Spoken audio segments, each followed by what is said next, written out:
Hi, it's Mandy from Owlkids, and today I'm at the Ontario Science Centre to talk to you about National Science Reading Day. So National Science Reading Day is on September 21st, and it's a day where kids in classrooms are invited to spend some time reading about science. Stay tuned until the end of this video to get a scoop on an exciting contest that we are participating in for National Science Reading Day.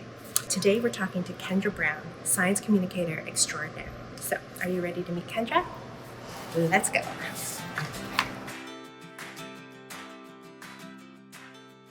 Here we are at the Science Center with Kendra Brown. Hello. Hi, Mandy. Thank you for coming to the Science Center. So, you are the former editor of Owl magazine. You are an Owlkids book author, and now you're a writer at the Ontario Science Center. So, I was wondering if you have a favorite thing about being a science communicator.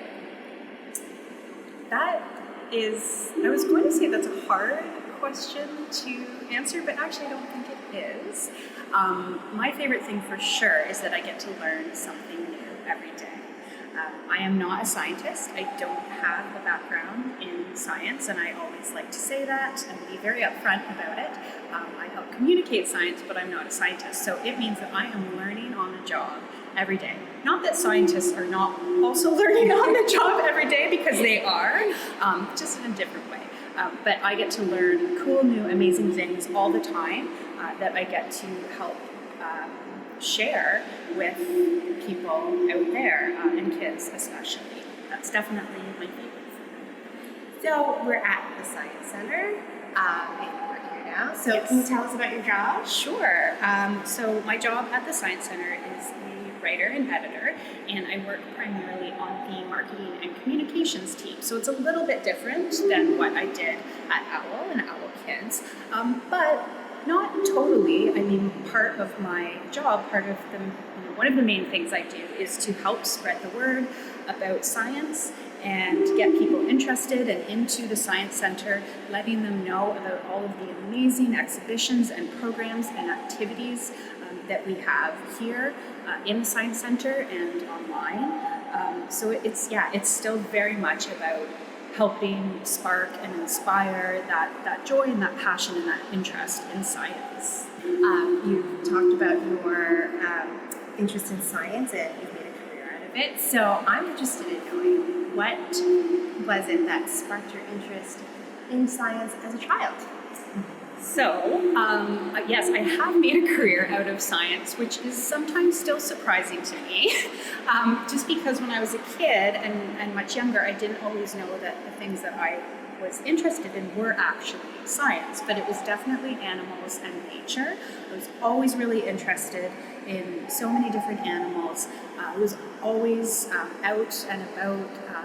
I was very lucky to go to camp as a kid and go camping with my family. I spent a lot of time at the park and in backyards, and just being out there in nature is a really big thing that sparked my interest in that, and then it just sort of grew from there. You are an author of Small But Mighty. Go. Let's see.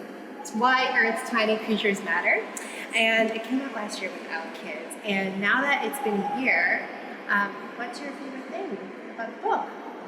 That would be a tougher question to answer, because there are a lot of things, but it would probably be similar to what my favorite thing about being a science communicator is, that I got to learn so many amazing things while I was doing the research and writing for this book. Like that you can see swarms of krill from outer space, or that there are over 20,000 species of bees on our planet, or that there is a small little weasel that is actually one of the fiercest carnivores on our planet. And so many other things. My brain is just like swirling with all of the things that I learned right now.